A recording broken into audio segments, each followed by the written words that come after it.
All right, so Streamer University, everybody's been talking about it. It's been all over my feed, so I kind of wanted to put my 2 cents in. And if you've been living under a rock, Streamer University is basically a program created by a content creator, one of the biggest streamers in the world, Cenat, and he created this as an opportunity to give creators and streamers a bigger platform to display themselves. Let's go. We're on the website here. The trailer should be playing now. There was 90,000 plus applications. So instead of me trying to explain it, let me just read off the website what the Streamer University is. So at Streamer University, streamers of all backgrounds will have the opportunity to showcase their personalities as students alongside with both unrealized, up and coming, well established creators. So benefits of becoming a Streamer U student. Your academic story would be in display in front of not only your audience but many other audiences as well. At Streamer U, all the students and professionals are creators.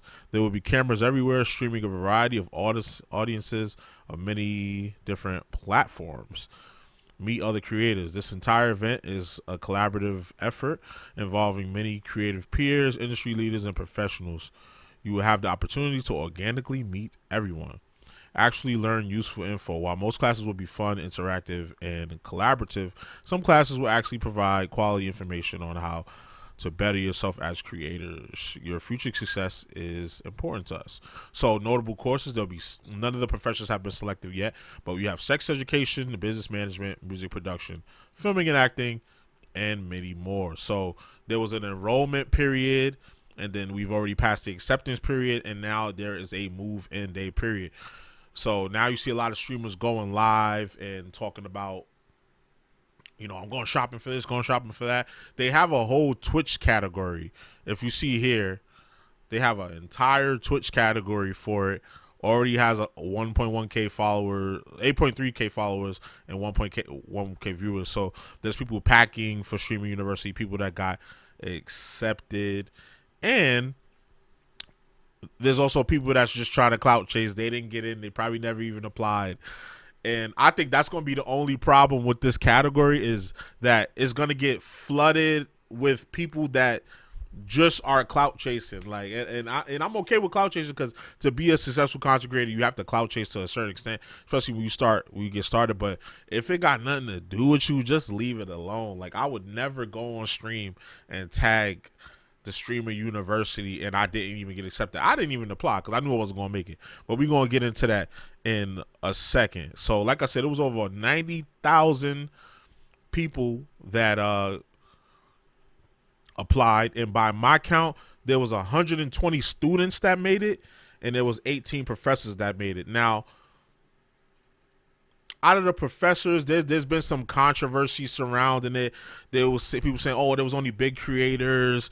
There was Kai said no OF girls could apply, and there's barely any white creators. There's no kick streamers. So let me go ahead and debunk some of that stuff that's going on right now. So with the first claim of only big creators, now as far as the professors, I don't get why people complain about the professors being big. Like, do you want somebody that never did surgery before to teach you how to do surgery? No, you're going to want people that's established in the game to teach you how to do it. Why would they put somebody that only has 1 or 2 viewers, only been streaming for a couple months?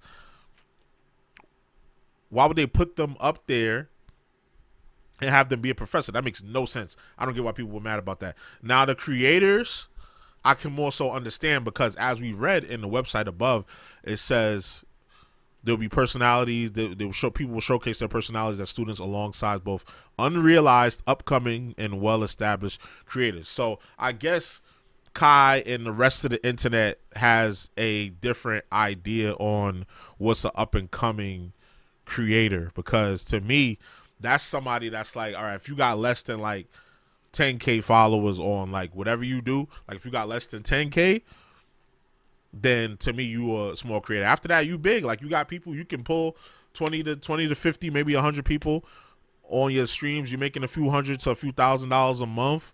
Like, people know who you are. Like, you're not big, but you definitely up and coming. I thought, some people were under the impression that it would be like really small streamers, like people like people like me, like with like 1,000 subscribers, maybe a little bit inconsistent with the streaming, but can garner like 5 to 10 people in the stream or whatever, like that. Like I didn't see nobody on there like that. So me, I'm a numbers guy, right?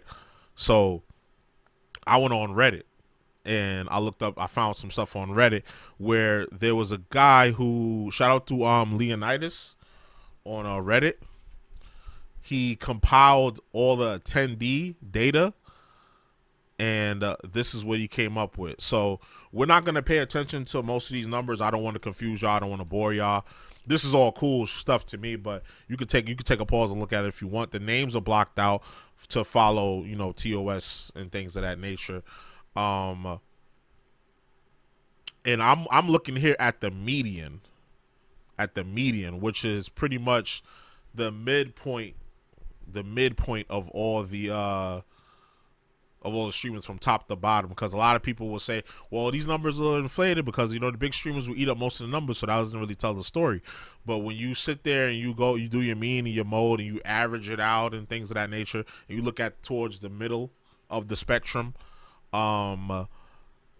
it's creators with 10,000 followers, 842 hours stream, average peak viewers 49, average peak viewers 1,598, and hours watched 38,150, and active days 253.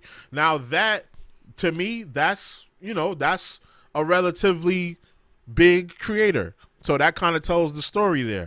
Like, like I said, it was an average of like, you can get 25 to 100 people in your streams, or and you making a couple hundred, a few $1,000s a month, and you have over 10K followers. So that's the average creator that was on here. So to me, that's a big creator. I know they picked some random people that Kai didn't know, but a lot of people Kai did know or knew somebody that he know. Now, my opinion on that is, if I'm making something and if it's my thing, I'm putting the family on first. and then maybe like you get a +1.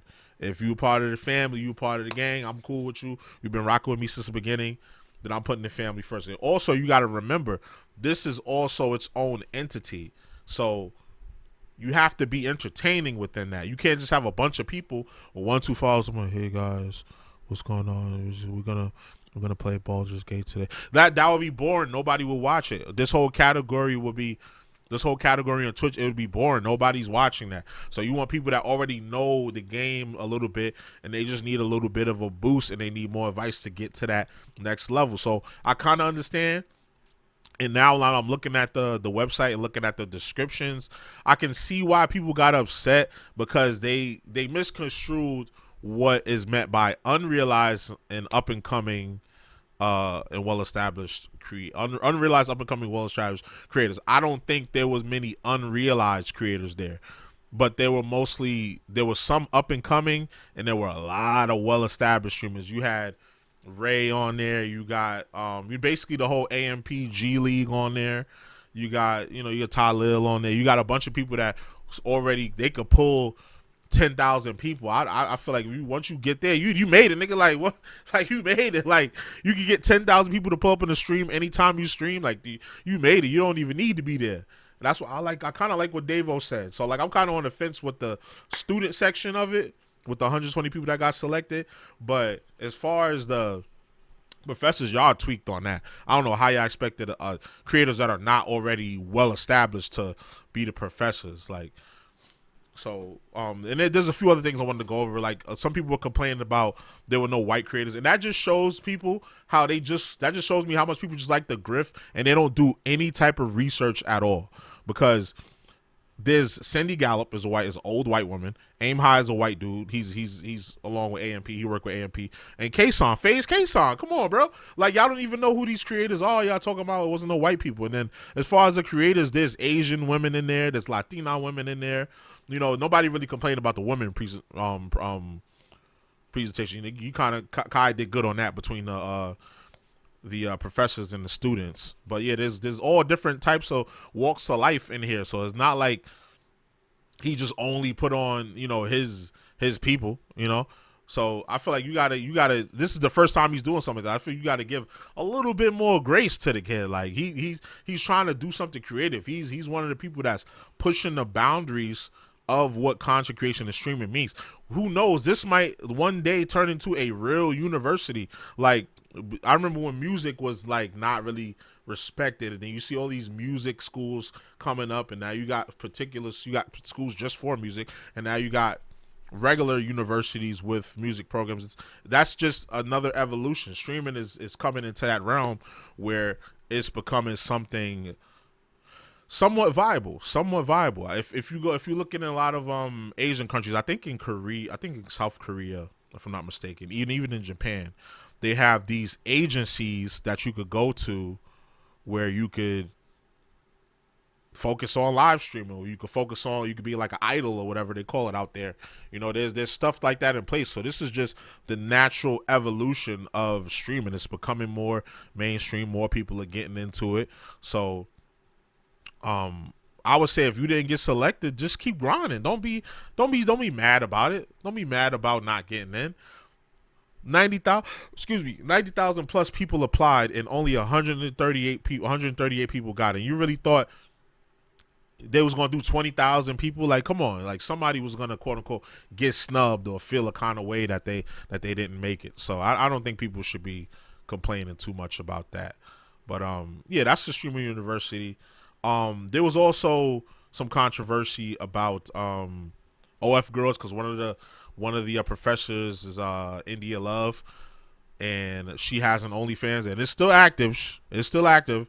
Because all I did was search Google India Love, click to Instagram. She got link in bio. She has link in bio. You open link in bio. You go to exclusive content right there. It gives you the 18 plus warning. You click, and then boom, the OF is right there, and it's free, and you can subscribe for free. So I get it. Like when Kai shut down the OF creators, but you let one of the OF creators and as a professor, not even a student, a professor, and she just started streaming. You feel what I'm saying? Like, regardless of how long she's been on it, or if she hasn't been on it in a while, that's still, you said no OF creators and you let them in. So, I get some of the backlash, but I feel like a lot of it is just unwarranted and a little bit silly. I'm not gonna lie. Y'all look a little salty. Like, I didn't apply because I knew my ass wasn't gonna make it. Like, it wasn't no point. And even if I did enroll and I didn't make it, I would not be salty about it. Like, this is not the end or be all. This is not your only opportunity to grow and be a better streamer and be a better creator. Like, you can still do it. Keep grinding, keep working, and stop waiting for a handout and being mad that you didn't get a chance for the handout, because this is all free. They don't got to pay for it. Like, keep grinding. Stop complaining. Stop bitching. But yeah, that's all I had to really say. I just wanted to get my little rant off on this topic. Y'all let me know how y'all feel in the comments, right? So you already know the vibes. Like, comment, subscribe, all that good stuff. It's your boy JusticeXFalls, and we out. One.